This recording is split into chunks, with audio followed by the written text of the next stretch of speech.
നമ്മുടെ ഇന്നത്തെ വിഷയം കീമോയും വെള്ളം കുടിയാണ്. കീമോയുടെ സൈഡ് എഫക്ട്സിൽ ഏറ്റവും പ്രധാനമായിട്ട് പറയുന്നത് ഛർദിലിൻ്റെ ഒരു ടെൻഡൻസിയാണ്. അപ്പോൾ അങ്ങനെ ഉള്ളപ്പോഴത്തേക്ക് പലപ്പോഴും നമുക്ക് സാധാരണ വെള്ളം കുടിക്കാൻ ഭയങ്കര ബുദ്ധിമുട്ടായിരിക്കും.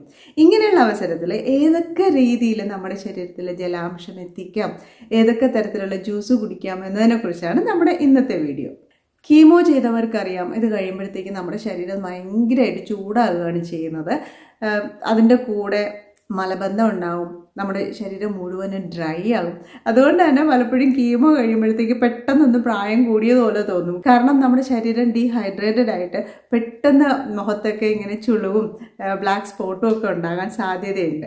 അപ്പോൾ ഇതൊക്കെ ഒഴിവാക്കാനുള്ള ഏറ്റവും നല്ല മാർഗം എന്ന് പറയുന്നത് വെള്ളം കുടിക്കുക എന്നുള്ളത് തന്നെയാണ്. ഇനി വെള്ളം കുടിയുടെ കാര്യം പറഞ്ഞാൽ വെള്ളം കുടിക്കേണ്ട ആവശ്യമില്ല, കീമോ നമ്മളെ വെള്ളം കുടിപ്പിച്ചോളും, നമുക്കറിയാമല്ലോ. എൻ്റെ ആദ്യത്തെ കീമോയൊക്കെ എന്നെ വല്ലാണ്ട് തളർത്തിയിരുന്നുണ്ട്, വല്ലാതെ ടയേർഡായിരുന്നു. പക്ഷേ അത് കഴിഞ്ഞ് ഞാൻ ഉന്മേഷം വീണ്ടെടുത്തത് ഒരു പക്ഷേ എൻ്റെ വെള്ളം കുടി തന്നെയായിരിക്കും. എപ്പോഴും എൻ്റെ മേശപ്പുറത്ത് ഇങ്ങനെ 3 ഗ്ലാസ് ബോട്ടിലുണ്ടാകും കേട്ടോ, അതിനകത്ത് പലതരത്തിലുള്ള വെള്ളം എപ്പോഴും നിറച്ച് വെച്ചിട്ടുണ്ടാവും.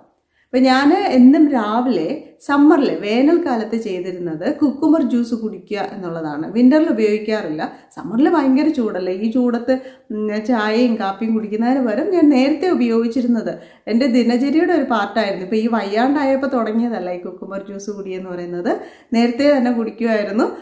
നമ്മൾ ഈ ഇടയ്ക്ക് കീമോ ചെയ്തിട്ട് ഇടയ്ക്ക് ഡോക്ടറിനെ കാണാൻ പോകില്ലേ, അപ്പോൾ ഡോക്ടർ എന്നോട് ചോദിക്കും, റൂബിൻ ഇന്ന് ഛർദ്ദിക്കാൻ തോന്നിയോ എന്നൊക്കെ ചോദിക്കും. അപ്പോൾ എനിക്കങ്ങനെ ഇന്ന് വരെയും ഛർദിലെന്ന് പറയുന്ന ഒരു തോന്നിയിട്ടില്ല.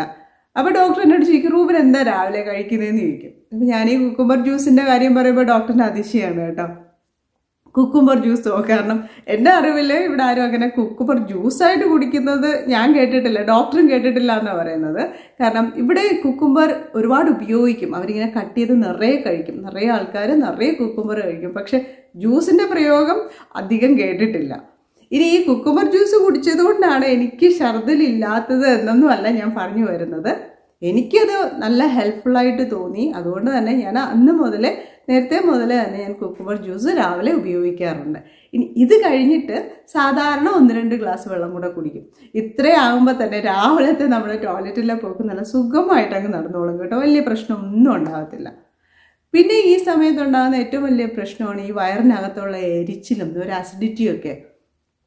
ഇതിന് വളരെ ഹെൽപ്ഫുള്ളായിട്ട് ഞങ്ങൾക്ക് തോന്നിയിട്ടുള്ളത് എന്താണെന്നറിയാമോ, മലരിട്ട് വെള്ളം തിളപ്പിച്ച് കുടിക്കുക. ഞങ്ങളെന്ന് പറഞ്ഞാൽ ഞാൻ മാത്രമല്ല, ഞങ്ങളുടെ ഫാമിലിയിൽ എല്ലാവരും ആ വെള്ളം കുടിക്കാറുണ്ട്. എല്ലാ ദിവസവും മലരിട്ട് വെള്ളം തിളപ്പിച്ച് കുടിക്കുക എന്നുള്ളത് വളരെ നല്ല കാര്യമാണ് അസിഡിറ്റിക്ക്. അതുപോലെ തന്നെ എല്ലാ ദിവസവും മാതളത്തിൻ്റെ ജ്യൂസും നമ്മുടെ തണ്ണിമത്തൻ്റെ ജ്യൂസും കുടിക്കാറുണ്ട്. നമ്മുടെ നാട്ടിൽ കരിക്കും വെള്ളം ഇത്ര സുലഭമായിട്ട് കിട്ടുന്ന സാധനമാണല്ലേ. കരിക്കിൻ്റെ വെള്ളം കുടിക്കാൻ കിട്ടിയാൽ നന്നായിട്ട് കുടിച്ചോളൂ കേട്ടോ. ഇവിടെ കിട്ടാൻ ബുദ്ധിമുട്ടാണ്.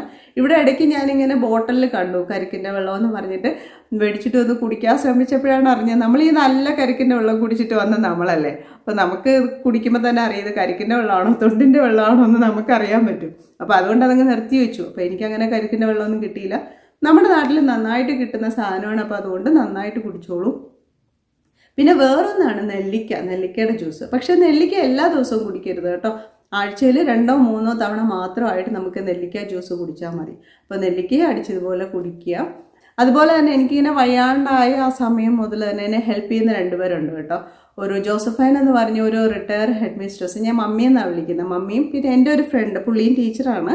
ഇവർ 2 പേരും ക്യാൻസർ സർവൈവേഴ്സാണ് കേട്ടോ. അപ്പോൾ അതുകൊണ്ട് തന്നെ അവരെന്തൊക്കെയാണ് കഴിക്കുകയും കുടിക്കുകയും ചെയ്യുന്നതെന്നൊക്കെ അവരെനിക്ക് പറഞ്ഞു തരുമായിരുന്നു. അപ്പോൾ ഇതിൽ മമ്മി പറഞ്ഞു തന്നത്, മമ്മി എല്ലാ ദിവസവും ഒരു 1/2 നാരങ്ങ പിഴിഞ്ഞ് കുടിക്കുമായിരുന്നു.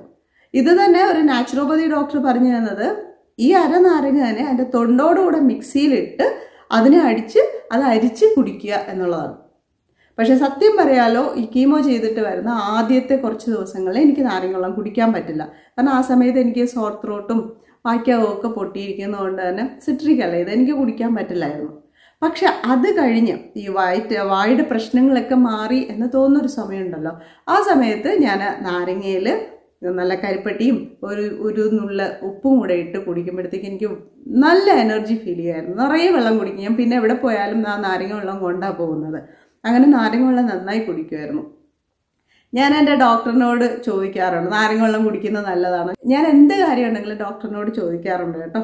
ഡോക്ടർ അതിനുള്ള മറുപടിയും തരാറുണ്ട്. അപ്പോൾ ഞാൻ ചോദിച്ചു, ഡോക്ടർ ഇങ്ങനെ നാരങ്ങ വെള്ളം സിട്രിക് അല്ലേ, ഇതൊക്കെ കുടിക്കുന്ന ഈ സമയത്ത് കുടിക്കുന്നത് നല്ലതാണോ എന്ന് ചോദിച്ചപ്പോൾ ഡോക്ടർ പറഞ്ഞത് റൂബിന് കുടിക്കാൻ പറ്റുന്നുണ്ടോ, എന്നാൽ പിന്നെ ധൈര്യമായിട്ട് കുടിച്ചോളൂ എന്നാണ്. അതായത് നമ്മുടെ ശരീരത്തിന് എന്താണോ നല്ലത് എന്ന് നമുക്ക് തോന്നുന്നത് അത് നമുക്ക് കഴിക്കുകയും കുടിക്കുകയും ചെയ്യാം എന്നുള്ളതാണ്. അതുപോലെ തന്നെ പലയിടത്തും ഇങ്ങനെ വെള്ളം കുടിയുടെ ഒരു കണക്ക് കണ്ടിട്ടുണ്ട് ഞാൻ, ഇത്ര ഗ്ലാസ് വെള്ളം കുടിക്കണം എന്നുള്ളത്.